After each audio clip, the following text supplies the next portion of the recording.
I'm going to formally introduce Jason. I have a whole bunch of respect for this guy and his company's approach to enabling technology. We've had him on before. They've been around in the industry forever, but wanted to have them back on as they've got something new, a new product they've just launched. So our presenter today is Jason Ray with Simply Home. Jason, I'll turn it over to you. And again, throw your questions in the chat, please, if you have any. Thanks. One question did come through, Dustin. Do they put their questions in the chat or the Q&A area? Either one is fine. I'll keep an eye on both. So yeah, whatever works for you.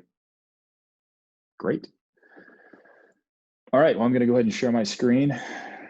One of the most common phrases I think we're all using these days is, can you see my screen now? So hopefully everyone can see my screen and everyone can hear me at this point.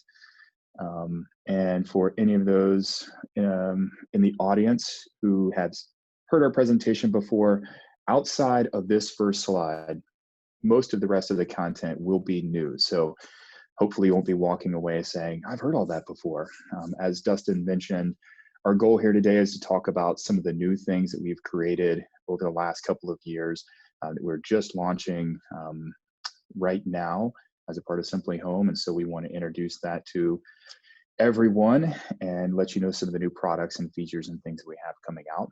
But to start, just a little bit of background on Simply Home. And as an intro, this first couple of slides will kind of hopefully introduce you to who we are and what we do.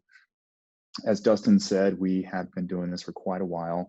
We started our first foray into enabling technology back in 2004 and have been doing it ever since. And we have had some exciting partnerships over the years. We were on multiple episodes of Extreme Makeover Home Edition.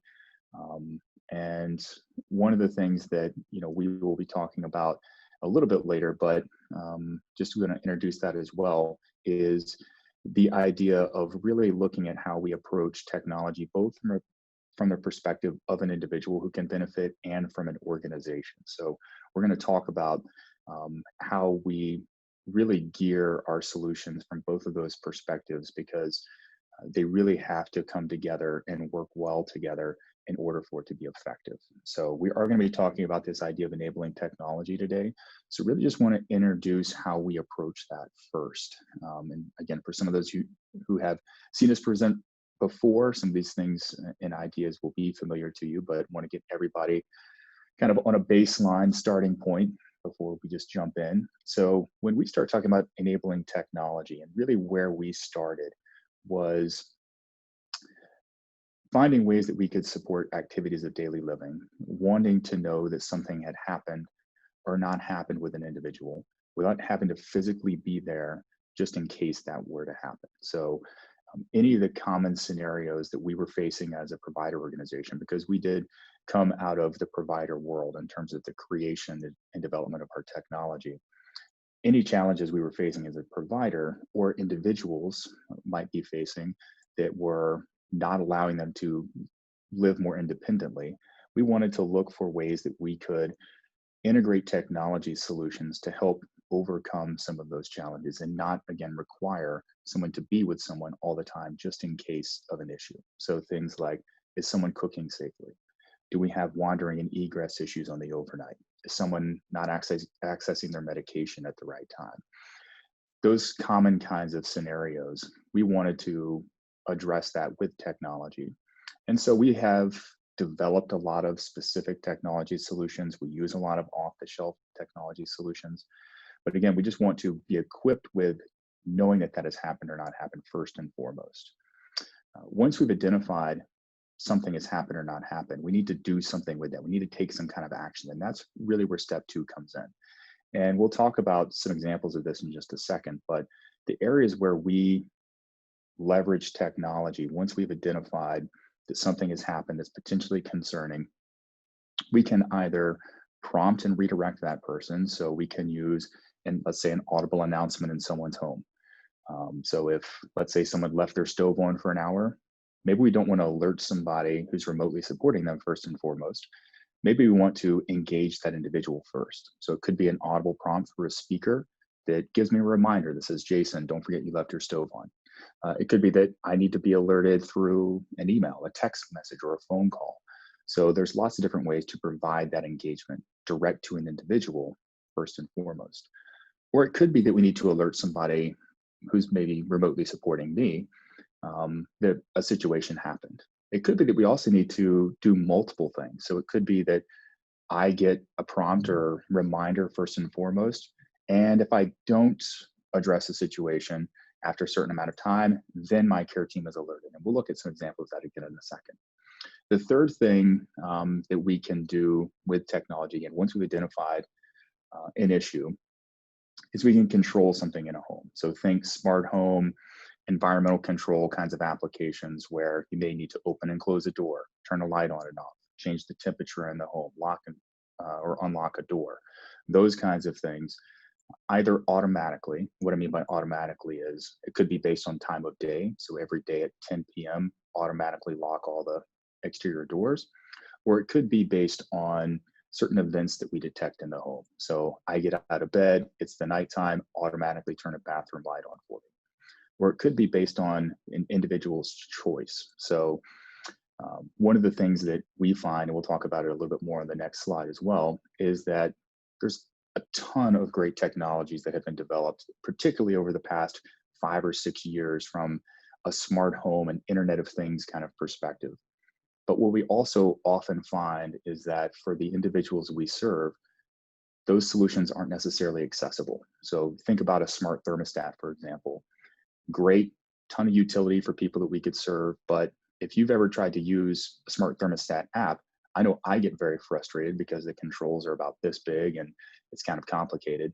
So what we spend time doing is getting an understanding of that individual's preferences and abilities so that we can tailor an interface, whether it's an adaptive switch or a custom iPad interface. We'll look at some examples of that in a second, in ways that now makes those kinds of technologies accessible for those individuals. So that's kind of step 2.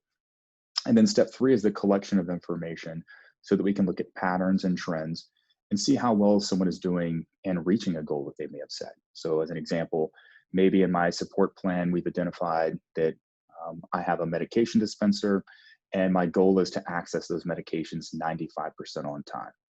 Well, now we have accurate, timely information that we can go back and look at and see how well I'm doing in reaching that goal over the last 30, 60, 90 days, 120 days, 2 years, whatever, to see if that's an effective means of support. Because what we see almost all the time is that people are either, gaining new skills and maybe they don't need a certain level of support anymore, or maybe some of their skills are diminishing and they need a higher level of support. So we need to have information to allow us to know if the technology is keeping up with the supports they have in place. So that's just the baseline about Simply Home, the kinds of technologies that we integrate and utilize. And what I really want to talk about today is our newest product offering, which is the Firefly, which is replacing our flagship product, which was our Butler system for the last 7 or 8, 9 years. And so we're obviously very excited about that. Some of the key features that are coming out with the Firefly are things that we just talked about. So the verbal prompting, the alerting capabilities, the ability to control things in the environment. The real difference, though, is that with our new system, the Firefly, we've really simplified both the way to integrate and to manage a lot of these different solutions. So you see things like smart thermostats or voice assistants and these kinds of things. Previously, we could integrate a lot of those things, but it took a ton of time to write the software, and the customization was just really intense. And so what we started building about 4 years ago in our new Firefly system was we wanted to have tools that made, again, all of those kinds of technology accessible, but in a way that was really, really simple. So from a provider's perspective, and we'll look at some examples of some of our back-end reporting tools through our provider website in a moment as well. But what we wanted to do there was give a provider tools to be able to manage all the technology that they may be using to support individuals, regardless of where that technology comes from. So if you have a smart thermostat or a smart door lock, You don't need to go to 7 different apps and places to be able to manage and see if those products and services are working and what the status of them is. We want to consolidate that to make it something that is scalable for a provider, but also really customizable for an individual. So we have also completely revamped our backend reporting tools and web portal for a provider. And we'll explain what that is in just a moment, as well as we built out what is called the Responder mobile app, which is available on iOS and Android, which gives you a mobile tool to be able to see the status of every client you're supporting, to engage with technology by acknowledging alert messages, communicating with other people in a support team, as well as this idea of staff check-ins, which can be either virtual or in-person times that are scheduled where you may need to check in on an individual for whatever reason and have tasks that need to be completed when that happens. So going to take a quick look at a pretty typical apartment setting or home setting where we would integrate technology in. So this, we have an interactive version of this on our website. So if you want to go and play around with, this layout, go to our website at simply-home.com. Excuse me, Dustin, you were right about the almonds. Catch up to me later. Yeah, it's rough, isn't it? They just kind of right. get down in there and you just like, that's right, man. I get it. Got me. I'm here for you if you need me. You're the man. All right. So in this virtual home setting, a couple of things I want to note are you see the different colors on the wireless symbols around the home. So the red items are some of those standalone technologies, off-the-shelf technologies that if someone just needs something super simple, like a Ring video doorbell, for example, for safety and security, great. Someone could just have that. But if they want to have it as a part of a larger system, so integrated in with our Firefly, they can do that too. All of those kinds of technologies can be integrated directly to our system so that if someone were to, let's say, ring a doorbell with the Ring doorbell, but maybe the individual in that home is hard of hearing, right? And we need to now flash lights in the home instead of relying on, again, the built-in functions from a Ring doorbell being an audible chime or a notification on a phone. So we can now integrate and control other things in the home because of that direct integration. And that extends into the other standalone systems you see as well. And then there are also other sensors that communicate directly with the system that are more dedicated for the types of kind of remote monitoring and activities of daily living that we've talked about. So, a sensor on the stove, for example, a sensor in someone's bed, a water sensor in the bathroom, a motion sensor in the kitchen, a door sensor on, a front door. Those kinds of things are also going to communicate directly with our Firefly system. And based on the parameters defined for an individual, are going to then take one of those action steps that we talked about. Do we need to prompt and remind that person? Do we need to generate a notification to that support team? Or do we now need to control something in the home? And we're going to get into more detail on all these things here. And I know we only have about 5 or 6 minutes left, but I'll explain that a little bit more in the context of someone we support in a couple of slides to hopefully help that make a little bit more sense. So when we talk about some of the smart home features, as I was referring to a moment ago, one of the things that we often see is that, again, a lot of those smart home controls and elements aren't necessarily accessible for an individual. And so one of the things that we end up doing is we have to customize an interface through, let's say, an iPad or an Android tablet or a phone to give them a really, really simplified interface to be able to have the same level of control that anyone else would want to have. So one of the things we, again, spend a fair amount of time doing for some individuals is providing that custom interface. So if you want to have a really big button on a screen that you can click on to turn lights on and off, or to open and close a door, or to lock a door, or to change the temperature in the home, you can do that. The same kind of interaction could happen through a non-graphical user interface. You don't have to go through an app or something like that if that is not accessible. We can integrate things like adaptive switches. Also voice assistants, the Amazon Echoes of the world can be integrated in as well. So Again, we want to understand what the preferences and abilities of that individual are, and then tailor a solution to really meet them, where they are in that particular situation. And then we also talked about the mobile app and some of the dashboard views from a provider's perspective. So when we look at some of the environmental controls and the prompting and queuing for an individual, again, that's where we really want to understand how is that technology going to really work for that person from that individual's perspective. So they're not relying on someone else to do something for them or to know about something. But again, it's as important to have that provider's perspective as well, and looking at how you manage technology across a larger set of individuals. And so that's why we have developed our mobile app and our provider portal to give you that access and ability. So talking first about the dashboard, again, one of the key features of that is to give you that 30,000 foot view of how are we doing in supporting everyone in the organization who is benefiting from and using technology. And we do that through a really simple red, yellow, and green status. You can see that across both the mobile app and on the main dashboard on the website. Everything uses that simple red, yellow, and green status. So green means everything is good. Yellow means some kind of support is needed right now. Red means we're late in providing the support that was required for this person. And again, that's based on what the technology parameters are for each person. And that's going to be customized for each individual. And we'll talk about that in David's example next.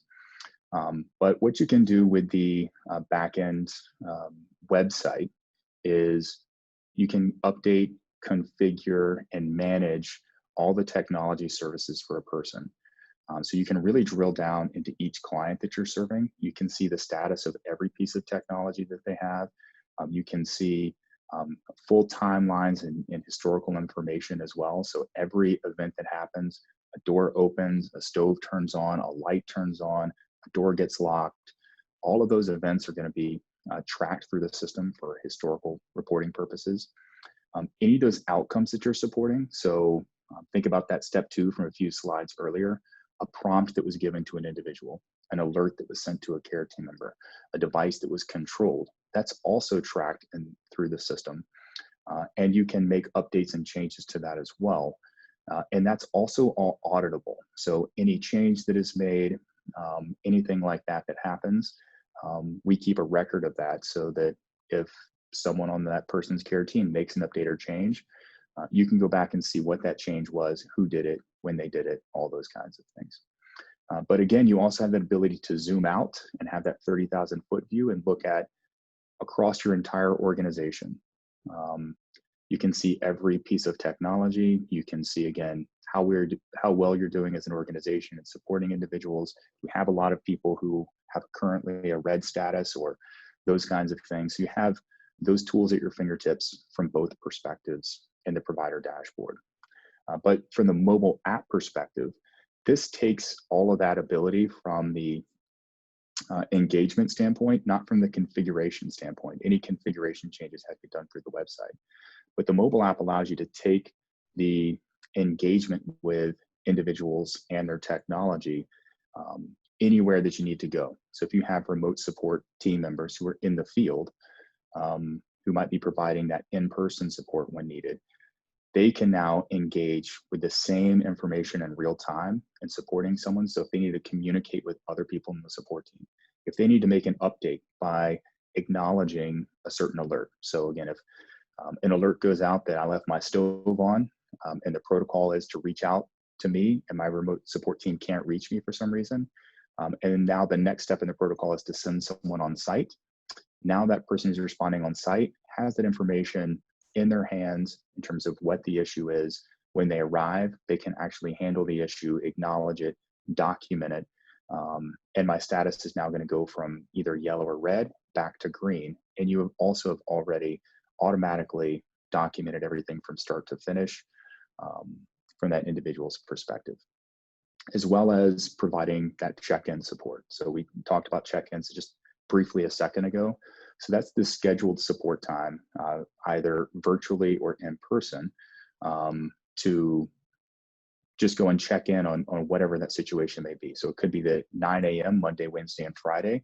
I have a check-in, and people in my support team are going to get an alert about that. If nobody provides that check-in within a certain amount of time, secondary alerts are going to go out, those kinds of things. And then once that check-in starts, you can also provide a list of tasks that need to be completed by that support team member. So if someone's providing, let's say, a virtual check-in for me, when that check-in starts, could be over video, or there's a number of different ways that could happen.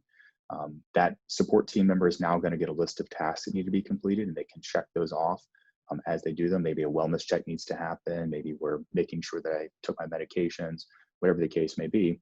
And again, now you have an automatic documentation and record keeping of what that support time was. So that's just some of the tools and things that are available through the provider dashboard and the mobile app. I could talk about that all day, but I know we're almost out of time. So I just want to wrap up with one example. And this is an individual that we support, and hopefully it'll help bring everything back to focusing on the outcomes for an individual and how this technology can work to support them. So this is David, a gentleman we've supported for about 5 or 6 years with technology. Some of you, if you've heard us speak before, probably heard a little bit about David's story. So David now lives independently. He's actually getting ready to move to a new home, actually, hopefully within the next month. But these are the areas where technology is a support tool for David to help make sure that he's successful. So starting with a sensor in David's bed. So that works 2 different ways for David. In the morning, it's actually looking for David to get up to make sure that he gets going for the day. He has to get to public transportation to get to his job. So if David turns off his alarm clock, hits the snooze bar a few times, decides he's not going to get up on time, he's going to get that audible prompt. So he has a speaker in his bedroom. He doesn't get up by a certain time in the morning. He's going to get that reminder that says, David, it's time for you to get up. As long as he then does that and is successful with that, nothing else happens. But if he continues to ignore that reminder alert as well, a message is going to be now sent to his care team. They're going to get a phone call, a text message. And so now they can call David, they can go by and make sure he gets up for the morning. In the evening, the technology in his bed works different. It actually looks for him to get into bed. So when David gets into bed and it's the nighttime, the technology will actually give him an audible prompt. So through the speaker in his bedroom, it's going to say, David, don't forget to put your CPAP machine on, to help make sure that he does that on a nightly basis. David also has a medication dispensing device so that it can be pre-filled. It's dispensed on a regular schedule. And as long as David accesses it on time, again, nothing else happens with the system other than we collect that he was successful. But again, if he doesn't do it on time, now David gets an alert, his care team gets an alert. And again, thinking back about the collection of that information, we can now see how well David is doing in meeting the outcomes that have been identified in his support plan. How well is he doing in getting up on time in the morning? How well is he doing in managing access to his medications? One of the biggest areas of concern for David's family was his safety. So we have a video doorbell and sensors throughout David's home and all the exterior doors and windows. So if a door opens at an odd time, like 2 a.m., his remote support team is alerted immediately. They can check and see what's going on. When somebody comes to the door, because David is super friendly and will, he's never met a stranger. He'll, talk to anyone. So he actually engages with people at his door through his iPad and the video doorbell now, instead of opening the door. David also has just a simple help button so that if he's having one of those anxious moments, he can just press a button. He doesn't have to remember who to call, what to do. It's going to go straight to his care team. They can follow up. And then David also has technology in his stove and in his kitchen so that if David has started cooking and maybe he's not active in the kitchen for a while, then he's going to get that reminder. So the way that his technology works is nothing happens when he turns his stove on, but if he leaves his stove on for an hour, or if his stove is on and he's not in the kitchen for 10 minutes, those 2 things are where the technology is now going to take an action. The first step is to give David a reminder. This is, David, don't forget it's time, or that you left your stove on. And he has a few minutes to go and address that. As long as he does, nothing else happens with the technology. But if he doesn't, then a message is sent to his remote support team. They can now contact David. They can go by before it becomes a bigger issue. So that is it in our whirlwind 20-minute introduction to not only enabling technology, but more specifically to our Firefly system. And would certainly love to spend our last 4 or 5 minutes answering any questions that may have come up. Thanks, Jason. Yeah, it's hard to get everything you're doing into such a short time frame, isn't it? You did a great job. Thank you. We did have a couple of questions. The first question that came in was centered around HIPAA and data security. Can you kind of speak to that for a second? Yeah, absolutely. So there are a number of considerations with that, both on the mobile device side, as well as the in-home side and the back-end reporting tools. So obviously that's something that we take very seriously and build in a lot of different ways to make sure that we are compliant with that. So like through the mobile app, we don't store any information on the device itself. So it's only making requests at that time when you open that page. As soon as you close it out, all that information is wiped off the device. So that's how we handle that. Plus you have to log into the device, to the application. So there's a lot of things that go into that. But yes, from a mobile app standpoint, we are compliant there.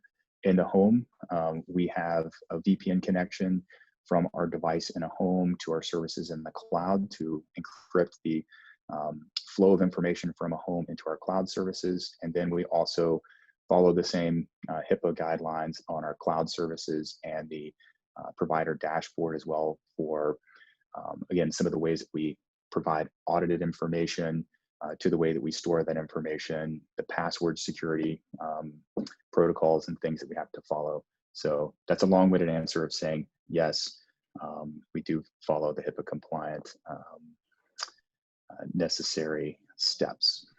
Good. Yeah. Thank you. So as I was going through this and kind of knowing what your system did before and now seeing all of these new capabilities, it's amazing the integrations that you were talking about of smart speakers and other smart home type things. So it sounds like you've kind of broken down these device silos that all the smart home stuff operates in. Is that accurate? And to what extent, one of the other questions from the attendees is, to what extent is that integration with the Amazon Echo and other smart speakers and other smart devices? Yeah, that's one of the biggest issues that we have seen from a provider's perspective, is that when you want to integrate and make kind of a smart home kind of application, is that you may have 5, 6, 7 different apps that you have to use to actually manage that in an effective way. Particularly when you start looking at, now we want to integrate in these customized sensors and all these other kinds of things. And while that may be effective for a person, when you talk about doing that for 8, 10, 20, 100 people, that is not scalable at all. And so to your point, what we really wanted to do is break down a lot of those silos and provide a single integration point back through our hub and our cloud services. So that, yes, there is a layer of integration that has to happen over to, let's say, an Amazon Echo or a smart thermostat. But we want to handle that behind the scenes so that from the front end perspective of a provider or an individual using the technology, that layer of having to go to 7 different apps is extracted from that complexity, I guess. That is amazing. Yeah. So I'm sure that for was that a big thing. Yeah, and for that reason, we have had to really specify these are the different products and services that we use and that we integrate in with, because they all have their unique ways of doing things. Like, for example, when we first started out with development, we were standardizing on Nest as the smart thermostat. When Nest completely changed the way that they provided their integration, and it became way too complicated for us to manage. And so we switched over to a different product, Ecobee. And the same thing with like Amazon Echoes and Google Homes and things like that. So when we are integrating services like that, we do have to be pretty thoughtful about the amount of integration and where we want to provide that layer. So if there are, it gets a little complicated when we start talking about some of those things. So if there are people that have specific questions about, how that works, feel free to reach out to me directly. And I'd also be happy to set up a time to do a more in-depth webinar for an individual or an organization to really dig into some of how that works, but also want to respect everyone's time here today. So yeah, that is probably extremely complicated. So thank you. Jason, you mind, while I'm asking these last couple of questions, you mind flashing up your contact information again with for everybody? Sure will. We had a question from Donald asking internet specifications, bandwidth requirements. Will a basic plan cut it, or are you going to require some business level or higher speed package in the person's home? Yep. So the only time you really run into any bandwidth needs that are significant is if you have any kind of video application integrated. So whatever that might be, even if it's a video doorbell, you're going to need decent internet speed. And what we mean by decent is kind of a minimum threshold is going to be like 10 megs down, 1 or 2 megs up, kind of thing. So if you're at that level, you have kind of the minimum threshold that you would need to make it reasonable for that person. Obviously, the faster the better, but in most of the other applications of technology, the speed isn't a big concern. So if you're just using some of the sensors or even some of the smart devices like a smart door lock or lighting controls or things like that, speed is not a huge concern as long as it is a consistent connection. The difference is going to be a matter of milliseconds in terms of any interaction. And the way that our system works, most of that interaction is going to happen locally in the home anyway. So let's say someone has a configuration set up so that if I were to get out of bed at night and it turns my light on, for example, that process is going to happen locally. So it doesn't have to go up into the cloud and come back and then send a command. That actually happens within the home. It never leaves that house to execute that. But it's going to then send the documentation for that up into the cloud. So for those kinds of reasons, it does simplify and reduce the need for crazy bandwidth. You don't need fiber or anything coming into someone's home. Right. So I assume that may be one of the things that, as you're working with an agency to set these services up for an individual, that's one of the things that you're probably kind of talking through during that onboarding process, I would assume. Can you talk, one of the questions I had is, you were kind of going through David's story there. Can you kind of talk about just kind of like the training for David? What does that look like, and how is that accomplished, and how intense is that, and David's experience? Yep. So like everything, there's a spectrum, right? So for some people, kind of who have less interaction with their technology than David, there's very, very minimal training that's required on their part because they're not actually doing anything with the technology. The technology is kind of in the background and is there more for support and for that provider's interaction. But as you get up into like David's scenario where he's getting audible prompts and reminders, and he's using an iPad for, his video doorbell and things like that, that is a part of the initial training process. And the other thing to note with that is that oftentimes what we do in that process is there's kind of a ramp up phase where we may only start with one aspect of a piece of technology for an individual to allow them to get comfortable with that. And then go to the next step and then add another thing and then add another thing so that it's not this overload of information and change on someone where we now expect them to do 27 different things today that they didn't do yesterday. Let's start with one. And then a week or two later, once they're comfortable with that, do number two and kind of build up over a longer time frame. So that's typically a part of the installation process, is not only helping that individual, but their support team with how the technology is going to work and what their level of engagement with it is. Amazing stuff, Jason. It's great to see all the things that you guys are doing right now. You guys are kind of unique from my perspective in that you kind of have your foot in multiple different categories of enabling technology. It's kind of a prompting system, but also a remote support system, but also kind of smart home controls and home automation stuff that you've blended together beautifully. So really, really like it, and really appreciate you jumping on and kind of doing this demo today and talking with us about this. So for those of you that are on, You can see the link there to Simply Home's website. I have that in the chat as well if you want to copy and paste or click. And please feel free to reach out to these guys, or you can email me. I'm happy to connect you with them as well. So anything else, Jason? Oh, if again, if anyone has any more detailed questions or would like to set up a more lengthy, in-depth webinar, we do those all the time. So go to our website, play with the interactive home layout there, and feel free to reach out through the contact us section of our website, and we'll be happy to help in any way. We'll let you get back to your almonds or move on to something more substantial. So lunchtime. All right. Thanks, Dustin, and thank you everybody for your time today.